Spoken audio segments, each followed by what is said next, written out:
Well, it looks like a lot of you folks wanted this video, and I happen to have a few interesting subjects in mind as well. Funny how things work out sometimes. I love it when a plan comes together. Thank you everyone for pushing me past 1,000 subscribers. I will leave the personal message of thanks and the other channel announcements to the end of this video. In any case, let's get started. We don't know what we did. This one is going to hurt me on a personal level because this myth is the source of some of my favorite memes. And a disclaimer before anyone take up arms in the comment section. Despite what my channel may look like, my goal here is not to be the fun police. I love 40k memes, especially ones with accompanying artwork. However, I always felt that memes are better enjoyed and appreciated when the full context behind it is understood, especially when it comes to 40k when a lot of it is exaggerated dark humor. Are we the baddies? It is like appreciating a well-painted 40k model more when you know and understand the amount of work that goes into the process. And speaking of memes, let's start talking about some orcish meme magic. So, what is the Orc GESTALT field? Well, the Orc GESTALT field, otherwise known as the WA field, or simply just the WA, or even the Krockian psychosphere if you're a nerd. It's a psychic field that forms the very fabric of Orc society. It is what drives individual Orcs to grow physically, and it is what advances Orc culture on a societal and technological level. The strength of the field grows proportionally according to the amount of Orcs present. This is addressed pretty consistently from the Third Orc Codex onwards, up to the present day, as well as in various books and novels. However, just like the Orcs themselves, there is more that meets the eye. And the finer details on how this psychic field functions is spread over several books, which requires further reading, and it is often missed. And for the purpose of this section, we will mainly be addressing the myths and misconceptions on the technological aspect of the Orc GESTALT field. The Orc GESTALT field, in essence, allows for the Orc's ramshackle technology to work at a reliable level, where the term reality grease has been frequently used to describe this effect. And this effect has often been misunderstood in two ways. The first being that Orc belief somehow allows the Orcs to magic something out of thin air, whether it is an innate ability to suddenly turn bulletproof, or to breathe in the vacuum of space, or even receiving some kind of an output from a missing component that is simply not there. It's gone. And the second being that the entirety of Orc technology is purely held up by the Orcish power of belief. And the moment non-Orcs attempt to use their technology, or if the Orcs are absent from the equation, Orcish technology will all simply fall apart. So let us tackle the first layer. As I mentioned before, the WA field in essence works like reality lubricant. It allows the Orcs to cheat reality just a little bit, but not entirely. And for something to be greased, there has to be something there. For example, the WA field cannot entirely replace the functions of a missing transmission. However, it can nudge a crudely made transmission to work much better, nor can it make an Orc bulletproof all of a sudden, or suddenly make sticks fire bullets. So you know that popular Orc meme where Orcs suddenly turn bulletproof by chanting, "I'm a tank, I'm a tank, I'm a tank." Yeah, that did not and cannot happen. And not only is that false lore, but that is not how the WA field works either. By the way, if you do want the original source of this joke, this was first posted as an adaptation to an old military joke that was first posted on Reddit around 2013. And while I'm on this wild tangent of destroying your childhood 40k beliefs, you know the story where you had Orcs breathing in space, then a passing Orc cruiser asked them where the spacesuits were, which caused the Orcs in space to suddenly suffocate? Yeah, that's all made up as well. It's better to tell the truth. And that's no lie. Now we know. And knowing is half the battle. But going back on track, it is important to know that the GESTALT field works on an instinctual subconscious level, and it is not an active ability that Orcs can pull out whenever they feel like it. Belief itself is a concept that is reactionary and something that requires constant reinforcing. So, for example, no amount of imagination can convince someone that your waifu is in fact in the same room as you when everyone knows that she is not there. Likewise, Orcs respond to stimuli received from their immediate environment. So for the first I'm a tank story to work at all, corresponding evidence that matches their reality must first be present, such as being clad in armor. The Orc psychic ability allows the Orcs to fill the voids where their critical thinking should have taken place. You know, stuff like engineering. Very simply put, if this misconception was true, then there would be no need for things like mech boys or oily squigs. As for the second part of this myth, where Orc technology is entirely dependent on the Orc GESTALT field, meaning that Orc technology will crumble or otherwise become inoperable outside of Orc hands. This is not entirely true either. The most well-known example of this is a supposed story where the Mechanicus attempted to understand Orc technology. As the story goes, a tech priest looked at an Orc gun and concluded that it should not work the way they do, and so it was concluded in the findings that Orcish guns only worked because the Orcs believed they worked. Now, I've tried my best to look for the exact source of this story many times, and I just could not find it. Not that it matters anyways, because I am about to debunk it, but as a matter of curiosity, if anyone knows where the exact source of this story came from, please let me know in the comment section down below. The closest match of the story that I could find was from the 3rd edition Orc Codex, where a Magos called Genitor Enzion discussed Orc physiology as well as some of their technology. Within that excerpt, he mentioned that many, but not all, captured items should not work, and do not work unless wielded by an Orc. And then he speculated that it is something to do with the Orc's strong telekinetic abilities. Finally, he concluded stating that there is no other explanation beyond his own theory, based on the evidence he has. However, it should be noted that the above excerpt was merely a theory from an unreliable Magos, speaking outside of his field of speciality, and what's more, what was published was edited by another character after the initial report was made, with many points being altered or redacted. Furthermore, it should be noted that it is very possible that the tech priests themselves cannot understand Orc technology. That it is because the Mechanicus do not understand how technology fundamentally works anymore. You think you do, but you don't. Here is a quote from the Adeptus Mechanicus 9th edition rulebook, page 45. Yet even these insular priests make no distinction between technical blueprint and sacred scripture, component and holy relic. Their prayers are delivered in blaring binaric chant, their repairs conducted as incense-wreathed rituals, and the construction of their revered machines performed by rot rather than understanding. Experimentation and invention are considered tantamount to heresy. In essence, the AdMech very much understand what they are doing, but they do not understand the underlying physics behind how things work, and why they are doing it. Another example is from Watchers of the Throne, where the Astronomicon went out momentarily.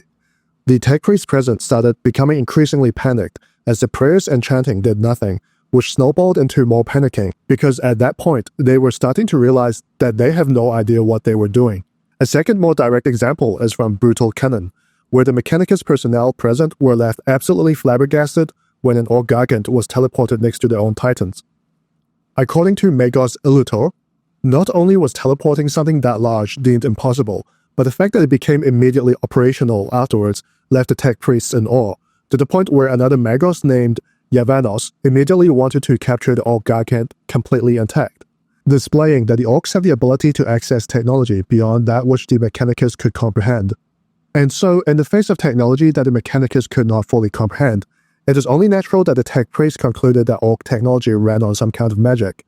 And this is because the Mechanicus themselves believe that praying to the machine makes them work, because they themselves believe their own machines run on magic, i.e. the machine spirit. So likewise, when confronted with Orcish technology that they cannot understand, they naturally concluded that it must run on magic as well. So with that out of the way, it should then be simple to prove that Orcish technology is not completely reliant on the GESTALT field by simply having non-Orcs use their hardware. Well, luckily for us, we have ample examples of this happening. And strap yourselves in tight because there's going to be a lot of it. In the book Rin's World, the Crimson Fists have no problem using Orc flamers to burn the bodies of their fallen brothers. In the anthology The Relic, a group of Black Templars, along with a Crimson Fist dreadnought, took over an Orc teleporter to escape to their foreship. A group of Iron Warriors flew an Orc transport plane in the siege of Castellax Noble. Ragnar found himself enjoying driving an Orc buggy in Ragnar's Claw. And by the way, he started a whole drag race with a bunch of Orcs, and the subsequent scene reads like something out of a Fast and Furious movie, and it's hilarious. A bunch of Last Chancers rode on an Orc buggy in Armageddon Saint. And finally, we have the White Scars flying an Orc plane in addition to equipping themselves with Orc weaponry in the book Dante's Canyon. So it is safe to say that Orcish equipment does work outside of Orc hands, though without the reality lubricant of the GESTALT field, it is a lot less reliable. This was something that Kane found out in the book Death or Glory, where the Orc truck he was borrowing was working a lot less effectively than the Orc truck driven by actual Orcs. Which is further backed up in the Rogue Trader RPG sourcebook Into the Storm, where better-made Orc items can still work in the hands of non-Orcs, though unreliably. And the matter of Orc guns instantly jamming in the hands of human is not fully due to the matter of an absent GESTALT field, but as a matter of craftsmanship.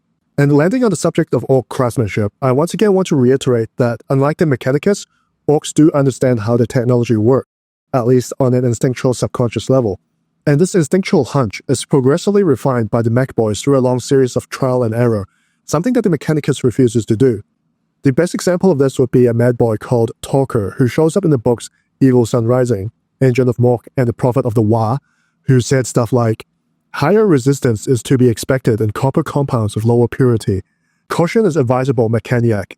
This camp is the source of the false Y energies. We have to suspect a generator of some sort that taps into the Crockian psychosphere. And lastly, caution must be taken when interfacing ionic technologies, especially those that originate from alien species whose consciousness wavelengths are incompatible with the psychically motivated etheric generators of the Croc. What the f did I just read? I theorize that in many ways, Orc technology is similar to Eldar technology, where psychic energy forms a component of it, but they go about it in their own ways. Which is not surprising at all, considering who created Orcs and the Eldar in the first place. And I should also mention that technology in the old Eldar Empire was said to be powered by thought as well. Hell, it's about time. Alright, so that last section was a bit lore-heavy. So for this one, let us take a step back for a bit. Way back. What we do here is go back. This myth is a bit of a special case because it does not concern the lore or 40k as a setting directly, but because this is a popular subject as it crosses over two large demographics, and because it is one that people get misinformed over all the time, I think it is worth a mention. It is not too surprising that this myth goes around a lot, considering the fame or infamy of Diablo and Starcraft, especially amongst the older generation. This one should not need too much explaining, unless you're not a gamer, or a zoomer born out of 2000s. Fine, let us do a recap. In quick summary, the myth was that Warcraft was meant to be a Warhammer Fantasy RTS game, and so logically, by extension, Starcraft was meant to be a 40k game as well. And as another big content creator puts it, apparently Starcraft was supposed to be a 40k game in the beginning, hence why they look so much like Eldar, Zerg, and the Imperium of Man. Though when inspected with closer scrutiny, this does not hold up at all. I mean, there are entire interviews, tweets, and articles confirming that this was not the case. So what actually did happen all those years ago? Well, first, we will have to look at things chronologically, which means going all the way back to 1994, back when Warcraft 1 was first released. From a lengthy interview, Patrick Watt, the producer of Warcraft, explained that there were some at Blizzard who had wanted to make a Warhammer game, but things just didn't work out. And when I say some people, it was mainly just the director at the time, Alan Edham, who was keen to strike up a deal with Games Workshop, but the rest of the development team were not so keen on this idea. This was only due to the terrible experience working with DC on their Death and Rebirth of Superman and Justice League Task Force games. And so ultimately, the Blizzard Warhammer Fantasy game did not happen due to the development team wanting complete control of their own IP for their game. Coupled with Games Workshop being hard to work with, I don't see why.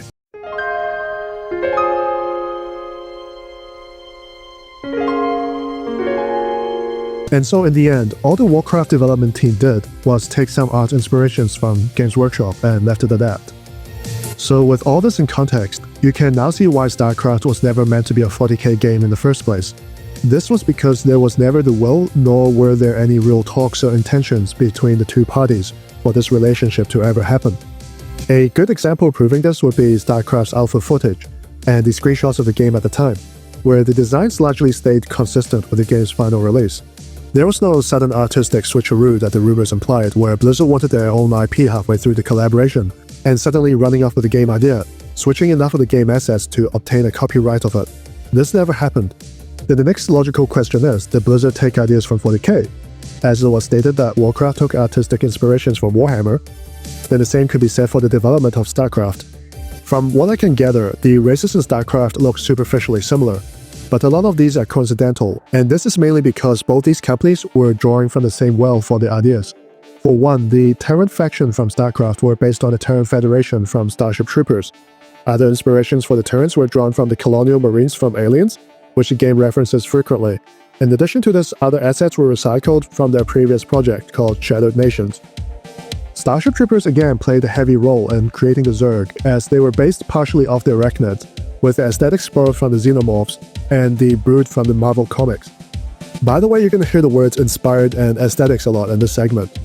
The idea of the Zerg Overmind was once again lifted from Starship Troopers, i.e. the brain bugs, with some tones from the Overmind/Overlord from Childhood's End. And while I'm on the subject of the Zerg, there is one crucial point that I want to highlight because this shows up in almost every discussion concerning this subject.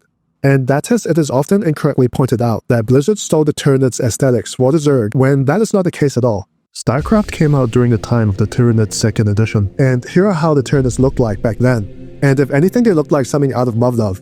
And here are the Tyranids again after Starcraft was released in the 3rd edition. So if anything, the Tyranids copy the Zerg's drip. But it is more likely the case that the Tyranids and the Zerg share the same parent design-wise, as movies such as Starship Troopers and Aliens were still fresh in people's minds at the time. Next, we have the Protoss, who are often compared with the Eldar. And within the context of this discussion, it is one of the biggest reaches yet. While both these races are incredibly advanced, and are psychically gifted to an extent, when it comes down to how they look, how their society is structured, as well as how they approach warfare, it becomes clear that they are as similar to each other as night and day. For example, the Protoss carried a lot of Egyptian motifs throughout the designs and architecture, which fits the whole advanced ancient aliens theme, with a lot of their technology drawing inspiration from shows like Stargate. While the Eldar run more on a Japanese/Eastern vibe with Nordic influences, especially with their emphasis on the runes.